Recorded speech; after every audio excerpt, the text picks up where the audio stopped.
안녕하세요. 저는 부산에서 살고 있고 올해 39살이 된 남자입니다. 남들에겐 평생 한 번 있을까 말까 한 일들을 최근 몇 년 사이에 다 겪다 보니 제 스스로는 많이 성장했다고 생각했습니다. 하지만 또다시 처제로 인해 저는 너무 큰 고민이 생겨버리고 말았고, 저는 도대체 어떻게 이 막장 같은 상황을 벗어나야 할지 다양한 분들의 의견을 묻고 싶습니다. 우선 저는 7년 전에 결혼을 해서 제 아내와 풍족하지는 않지만 그래도 다툼 없이 행복한 삶을 잘 지내고 있었습니다. 제 아내는 어디 하나 나무랄 게 없는 너무나도 착한 심성의 여자였었죠. 처음 만나게 된 건 제가 처음으로 봉사활동을 나가서 보게 되었습니다. 그때는 제 인생에 대한 회의감이 들었었고 자존감이 너무 낮아져서 많은 사람들을 만나서 저를 고치고 싶었습니다. 그리고 어려운 환경에 있는 사람들을 돕고 하다 보면 제 인생이 더 나아지지 않을까 하는 마음으로 용기를 내서 봉사활동을 나가게 되었습니다. 그렇게 봉사활동 장소에 도착을 했고 저는 사랑에 빠져버렸습니다. 그게 바로 제 아내였죠. 아내는 맑고 고운 미소로 어린아이들을 돌보고 있었고 햇빛에 비친 미소는 정말 눈이 부실 정도로 아름다웠습니다. 저는 그렇게 첫눈에 푹 빠져버리고 말았죠. 지금 생각해도 눈물이 날 정도로 너무 아련했었던 기억이네요. 하지만 그녀에게 쉽게 다가갈 수가 없었습니다.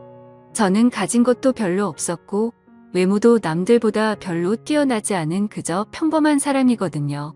그리고 그 당시에는 되는 일이 하나도 없어서 자존감이 바닥을 치고 있을 때였죠.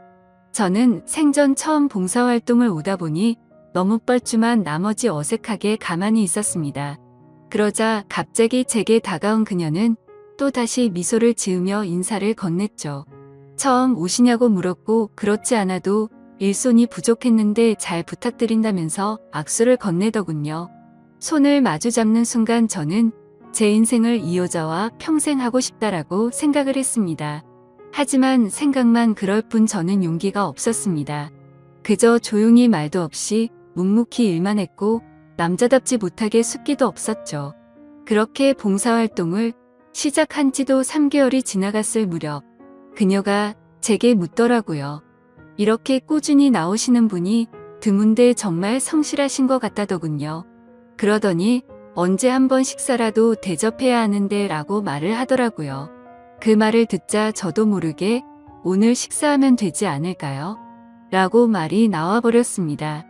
말을 내뱉어버린 순간 아차 싶었고 쥐구멍이라도 숨고 싶은 심정이 들었죠.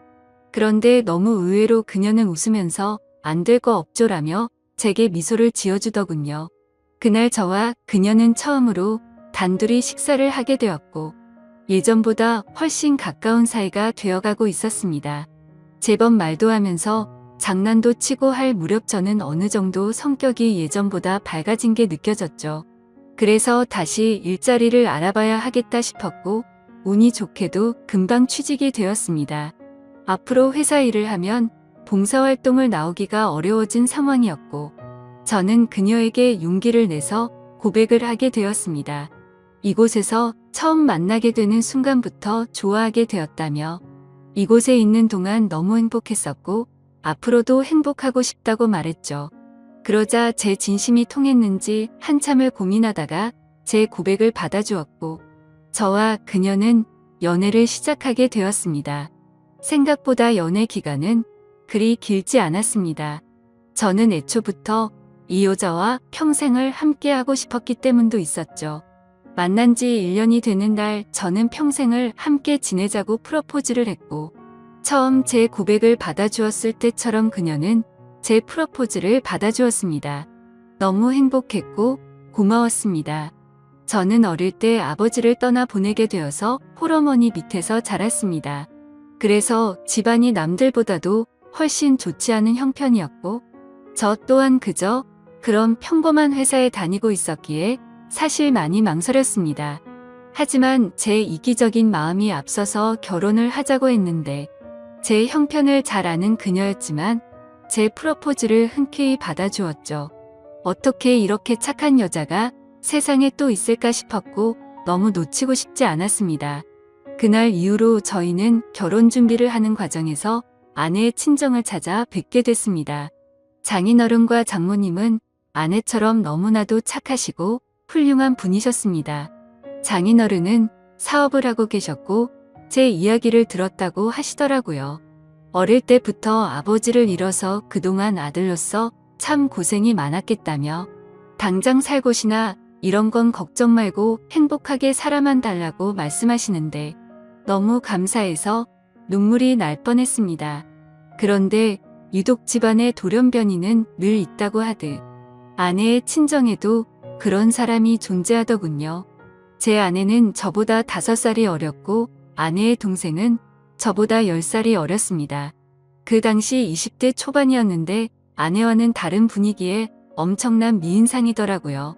알고 보니 어릴 때부터 외모가 출중해서 연예인 스카웃도 많이 받아봤고 미인 대회까지 나가서 입상을 할 정도로 훌륭한 미모였죠. 하지만 예쁜 미모와 달리 성격은 정말 좋지가 않았습니다. 제가 있는데도 들리라고 말하는 건지 장모님에게 말하더군요. 왜 저렇게 나이도 많고 능력도 없는 사람이랑 결혼하지? 집안도 좋은 것도 아니고 도대체 이해가 안 되네 라며 하는데 장모님은 조용히 하라고 하는 모습까지 다 보였었죠. 그 착한 아내도 동생과는 별로 친하지가 않다고 하더군요. 나이차가 많이 나서 그런 건지 동생은 자신의 얘기를 잘 듣지 않는다고요. 예쁜 미모 때문에 항상 남자들이 주변에 붙어 다녔고 학창 시절에는 늘 싸움을 제일 잘하는 남자들만 만나고 다녔다고 하더군요. 그래서 아내는 셀 수 없이 많은 설득해봤지만 절대로 달라지지가 않아서 더 이상은 설득이 안 된다라는 걸 느낀 뒤로는 가깝게 지내지 않는다고 했습니다. 그러면서 처제가 어떤 소리를 해도 저보고 이해해달라고 미안하다고 말하더군요. 아무쪼록 그런가 보다 했었고 저와 아내는 꿈에 그리던 결혼식을 하게 되었습니다. 지금 생각해도 제 인생의 가장 행복한 때를 꼽으라면 바로 그날이었죠. 그렇게 저희는 행복한 날들을 보내고 있었고 저와 아내를 닮은 이세를 낳아서 기르자고 얘기를 하던 때였습니다. 하지만 하늘이 무너질 만큼 충격적인 소식이 전해지고 말았죠. 결혼을 한 지 2년 만에 제 아내는 불의의 교통사고를 당하게 되었고 정말 생각하지도 못했던 일이 벌어졌기에 너무 큰 충격과 슬픔에 잠겨버렸습니다. 저와 제 아내는 정말 그 누구보다도 서로를 사랑했습니다. 갑자기 외톨이가 되어버린 저는 숨을 쉬는 것조차 힘이 들었고 나쁜 생각까지 해버릴까 할 정도로 힘이 들었죠. 하지만 저만 바라보고 살아오신 어머니를 생각하면 차마 불효를 저지를 수가 없었습니다. 그렇게 저는 인생을 놓아버린 듯이 살아갔습니다. 기계처럼 회사만 다녀오고 갈 뿐이었죠. 그러다가 어느 날 술을 마시고는 그냥 로또나 당첨돼서 편하게 살고 싶다라는 생각이 들더군요. 그런 마음을 먹은 뒤로 저는 1년이 넘게 어머니의 용돈과 최소 생활비를 제외하고는 무조건 로또를 사는데 돈을 다 썼습니다. 그 결과 3등까지는 3번 정도가 됐지만 2등은 단 한 차례도 나오지가 않더군요. 그래도 많은 걸 내려놓고 하다 보니 마음만큼은 편했습니다. 잃어도 그만이라는 생각으로 시작했기 때문이죠. 그러다 결국 하늘이 제게도 기회를 주었죠. 1등이 당첨이 되었는데 정말 그때는 너무 놀라서 말도 못했습니다. 솔직히 당첨금을 받으러 가는 날까지 잠도 한숨 제대로 못 잤고 매일 같이 꿈을 꾸는데 당첨이 안 된 것부터 시작해서 로또가 망했다는 뉴스까지 나오고 별의 별 꿈을 다 꿨었죠. 아무튼 그런 걱정들은 무의미했고 결국 당첨금을 받게 되었죠. 세금을 다 떼고 보니 실수령액은 10억 5천만 원이라는 큰 돈을 얻게 되었습니다. 막상 그런 큰 돈이 생기니까 이걸 어디다 어떻게 써야 할지 감이 안 오더라고요. 하지만 가장 먼저 돈을 쓰게 된 곳은 제 아내의 납골 땅을 더 좋은 곳으로 옮긴 거였죠. 너무 슬펐습니다. 아내가 있었을 때 이런 좋은 일이 있었으면 원하는 것 다 해줬을 텐데 싶어서 눈물이 펑펑 나더군요. 그날 이후로 저는 회사를 그만두게 되었고 제 어머니의 집을 조금 더 좋은 곳으로 옮겨드렸습니다. 그리고 나서 앞으로 어떻게 살아갈지 생각을 해봤죠. 남은 금액으로는 평생 먹고 살기에는 무리였기에 젊은 시절 생각해보던 요식업을 해보는 게 어떨까 생각을 하게 됐습니다. 그렇게 어차피 내 돈이 아니었다 생각하고 과감히 많은 돈을 투자해서 식당을 열게 되었습니다. 사업에 경력이 없어서 많이 서툴렀지만 남들처럼 열심히 했습니다. 그래서 처음에는 많이 남던 잔반들이 점점 줄어드는 걸 느꼈고 갈수록 손님들이 늘어나서 소소한 행복들을 느끼고 있었죠. 그렇게 남들과 다르지 않은 생활을 해오던 중 갑자기 장모님에게서 연락이 오게 되었습니다. 장인어른이 쓰러지셔서 연락을 할까 말까 망설이다가 연락을 했다고 하시더라고요. 저는 너무 서운해서 말씀드렸죠. 언제는 아들이라고 하시더니 이런 걸 고민하시냐며 당장 병원으로 찾아갔습니다. 장인어른은 의식이 없으셨던 상태셨고 자초지종을 들어보니 사업이 힘들어지면서 요 근래에 스트레스를 많이 받으셨답니다.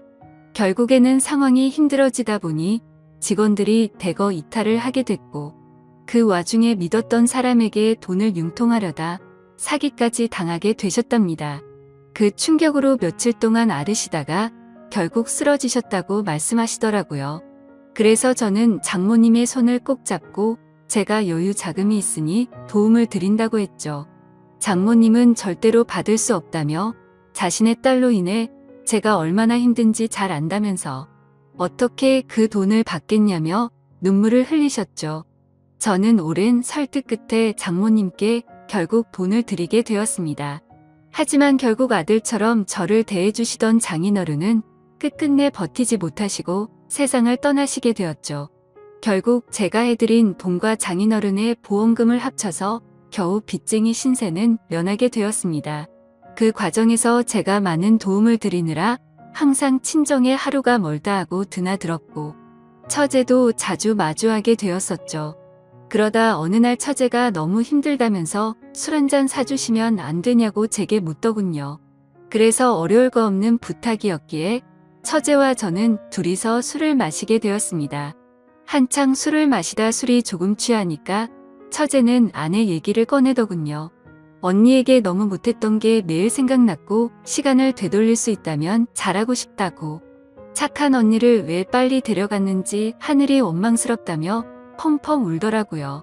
그러면서 예전에 제게 잘못했던 부분들도 너무 미안했다며 철이 없어서 했던 짓이지만 형부에게 상처를 준 걸 생각하면 자기 자신이 너무 밉다고 울면서 말하는데 그 말에 저는 처제의 진심이 너무 와닿았습니다.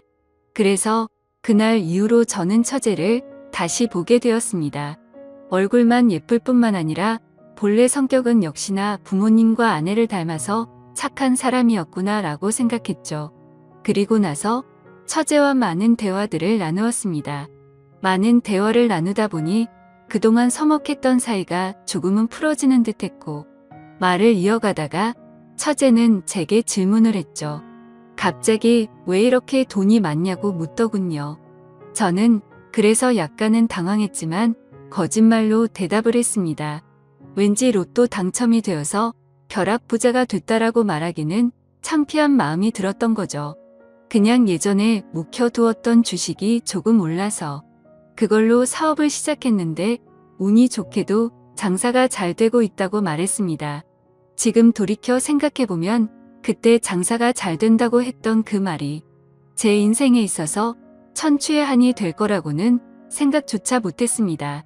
여하튼 그날 술자리를 계기로 처제와 저는 종종 밥도 먹고 술도 마시게 되었죠. 그러다 결국 인간으로서 절대로 해서는 안 될 실수를 저지르고 말았습니다. 제 인생에 있어서 너무 후회가 되는 일이었죠. 다른 날과 다름없이 처제와 술을 마시게 되었습니다. 그 당시에는 처제에게 용돈을 주고 지냈었기에 그날도 제가 술값을 계산하려고 했죠.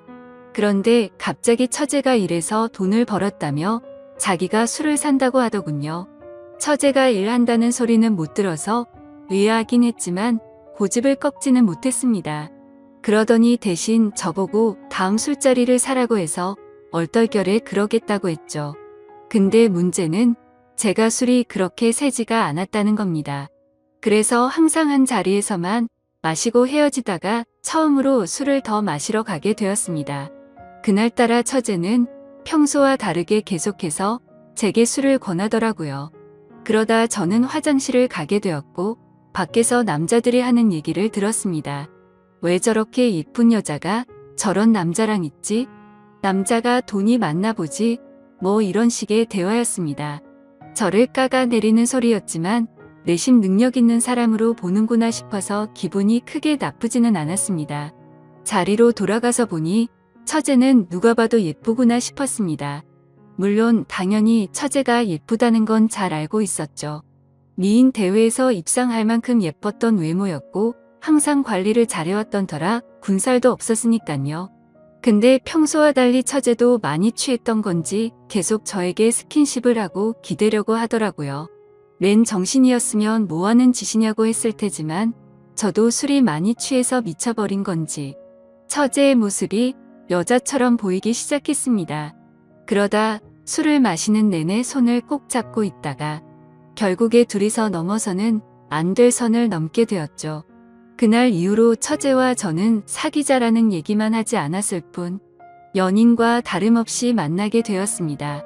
아내 생각에 절대 이건 아니다 싶었고 이런 관계를 그만하자고 만나서 얘기하려고도 해봤습니다. 하지만 막상 만나면 너무 예쁜 미모에 홀려서 또 같은 실수를 하게 되었죠. 그런 관계를 오랫동안 이어오다 보니 너무 자연스러운 만남은 그 누구도 모르게 몰래 계속 만나왔습니다. 그러다가 결국 생각하지도 못한 일이 터졌습니다. 평생 겪지 못해본 유례없던 전염병이 돌기 시작하게 되었던 거죠. 항상 많은 수익을 유지해 주었던 저희 식당도 너무 큰 위기가 생겨버렸습니다. 하루에 매출 300만 원은 찍던 가게가 하루아침에 30만 원도 못 팔게 되자 그때부터 상황은 너무 심각하게 돌아갔던 거죠. 몇 년 동안 이런 적이 없었기에 모아뒀던 돈들은 시설 재투자로 많은 자금을 지출한 상태였었고 가만히 숨만 쉬어도 나가는 돈이 어마어마했습니다. 결국에는 어떻게든 버티려고 발버둥을 쳐봤지만 도저히 끝날 줄 모르는 상황에 모든 걸 포기하게 되었죠. 그동안 모든 정성을 쏟아부었던 가게를 폐업 처리를 하는데 정말 한숨만 나오고 너무 슬펐습니다. 말 그대로 저는 한마디로 알거지가 되어버렸습니다. 하지만 그런 아픈 마음을 위로해주는 사람은 단 한 명도 없었죠. 연인이라고 생각했던 처제는 제가 폐업 처리를 하자 급격하게 변해버렸습니다. 사실 그 이전에 힘들 때부터도 많이 달라진 걸 느끼긴 했었습니다. 한 달에 한 번 볼까 말까 할 정도로 약속을 계속 미루더라고요. 그러면서 급하게 돈이 필요하다며 저를 못살게 굴었죠. 지금 상황 힘든 거 잘 알지 않냐고 해도 짜증을 내면서 결국에는 항상 받아갈 정도였습니다. 폐업 신고를 하고 난 뒤 저는 앞으로 다시 열심히 하면 잘 될 거라고 처제의 손을 잡았습니다. 처제는 일단 자신에게 있는 돈 전부를 맡겨두라고 하더군요. 사업하는 사람을 못 믿겠다면서 어떻게든 우리가 만나려면 돈이 있어야 하지 않겠냐고 하더라고요. 그나마 가지고 있는 거라고는 집에 잡혀있는 전세자금 5천만 원이 다였죠. 그래서 저는 월세로 옮겨가기 위해 그 돈을 받게 되었고 곧장 처제에게 다 보내게 됐습니다. 그런데 입금했다라고 문자를 한 이후로 단 한 통의 답장도 전화도 없더라고요. 그렇게 몇 주가 흘렀고 저는 배신감에 치를 떨면서 도저히 이렇게는 못 넘어간다 싶어서 처제가 살고 있는 오피스텔 앞에서 한참을 기다렸습니다. 그날 자정이 다 되어서야 처제는 어떤 건장한 남자와 팔짱을 끼고 나타나더군요. 정말 순간적으로 눈이 돌아갔습니다. 그 남자와 맞붙어서 절대로 이길 자신이 없었지만 제 눈에는 이미 그런 게 보이지 않았고 욕을 하면서 뛰쳐나갔죠. 처제는 깜짝 놀라더니 왜 여길 찾아왔냐고 하더라고요. 그래서 저는 내 돈 찾으러 왔지 왜 연락을 안 받냐고 소리를 질러댔습니다. 그러자 처제는 가짠타는 듯이 제 눈을 똑바로 쳐다보면서 욕을 내뱉더군요. 내가 너한테 그동안 당해온 게 있어서 위로금 차원으로 생각하고 받은 건데 뭐가 문제냐면서 감옥에 안 보낸 걸 감사하게 생각하라고 말하더군요. 정말 망치로 머리를 맞은 기분이었습니다. 처제도 저와 같은 마음인 줄 알았는데 그게 아니었던 거죠. 그저 저는 돈을 주는 기계처럼 생각했던 거였습니다. 저는 순간 너무 분노가 치밀어 올라서 달려들려고 하는데 그 건장한 남자가 제 멱살을 잡더라고요. 내가 네 처제 되는 여자 남자친구인데 무슨 헛소리를 짓거리냐고 하더군요. 인간 같지도 않은 짓 해놓고 무슨 염치로 여길 오냐면서. 마음 같아서는 묵사발 내주고 싶은데 지금 사고치면 안 돼서 겨우 참는 거라고 말하더군요. 그러고는 저를 밀쳐버리고는 처제의 집으로 둘이 같이 들어갔습니다. 그냥 누가 봐도 그 남자는 건달이었습니다. 온몸에 문신이 가득했고 사고를 치면 안 된다고 하는 걸 봐서 느낌이 왔죠. 심지어 그런 모습을 보니까 그 남자와 짜고서 제게 돈을 뜯어낸 게 아닌가라는 생각이 들었습니다. 하지만 인간 같지도 않다라는 말은 틀린 말은 아니었죠. 그때 그 말을 듣는데 정신이 번쩍 들었습니다. 그토록 사랑했던 아내를 떠나보내고 감히 처제와 연인으로 지냈다니 저는 차마 할 말이 없습니다. 그렇지만 그럼에도 불구하고 저는 지금 당장 제 모든 재산을 잃어버렸기에 어떻게 해야 할지 도저히 모르겠네요. 그 5천만 원으로 어떻게든 재기해보려고 했던 사업 미천이었는데 너무 절망적일 뿐입니다. 이런 경우에 법적으로 제가 다시 그 돈을 받아낼 방법은 전혀 없을까요? 그리고 솔직하게 말해서 돈도 돈이지만 이러면 안 되지만 처제가 그놈과 붙어 있을 걸 생각만 해도 너무 화가 나고 가슴이 터질 것만 같습니다. 한심한 질문이지만 제가 어떻게 하는 게 좋을지 많은 말씀 부탁드립니다. 감사합니다.